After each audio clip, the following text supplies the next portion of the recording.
Hi there, everyone. I'm Daphne Walbridge from the First Year Principal. Welcome. So today I want to talk about how to manage change and transitions, both as a first year principal or even in your personal life.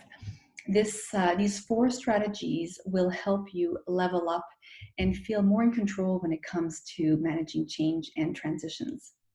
So welcome. If you're new to my community, I help first year and aspiring principals thrive as educational leaders. And I do this by focusing on 3 key pillars: conscious leadership, creativity, and connection. So if you're new to my community, make sure to say hi down below and let me know where you're tuning in from. So transitions. This blog or this video post is inspired by the works of Dr. Elizabeth Cohen, and she specializes in managing in transitions and in change. She's also known as the divorce doctor, but we're not talking about divorce here. We're talking about transitions. So basically what she recommends are 4 critical steps. The first one is to really acknowledge that you're allowed to feel more than one feeling when it comes to going through change. And in light of what's happening in the world right now, many of us have gone through all types of emotions, and sometimes this can become overwhelming and confusing. Sometimes we get excited, exhilarated, frustrated, overwhelmed, angry, and allowing ourselves to feel these emotions, according to Cohen, is healthy and is normal. So this is something that needs to be highlighted, because just because we're going through what we're going through right now in the world doesn't mean we don't have joy in our lives, and doesn't mean that things, can't go well. They often do go well.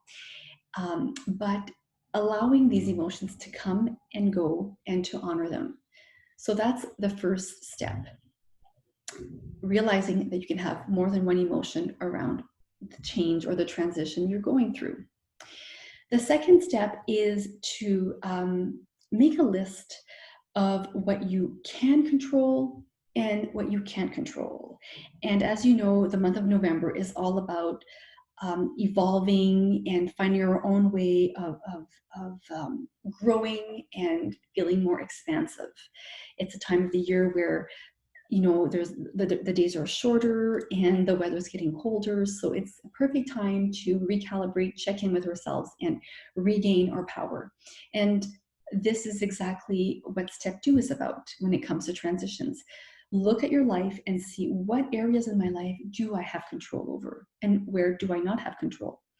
So focusing on what you can control, and I've talked about this before in other posts, your physical health, what you take in. Just last week we talked about tending to our inner garden, or that orange when it's under pressure, right?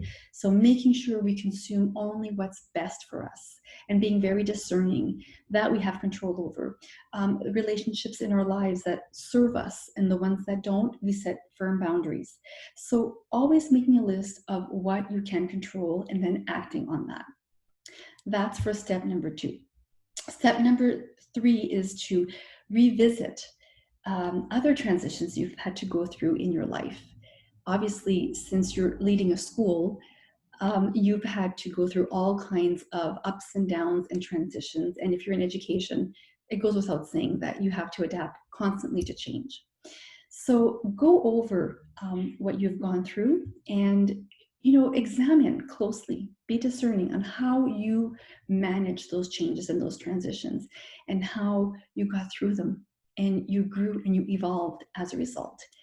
And that should help lower the anxiety, knowing that you've got this, that you can manage another change in policy, that you can, manage another parent coming into your office who's frustrated, and that you'll be able to handle it, that you can manage having to readapt and to redirect your staff, because now you have to go to online learning exclusively instead of, doing the hybrid teaching. You will be able to manage it because you've gone through transitions before in your life and you've lived through them. And lastly, it's simply to go inward, the 4th step. Sit in silence honor the feelings you're feeling, and journal.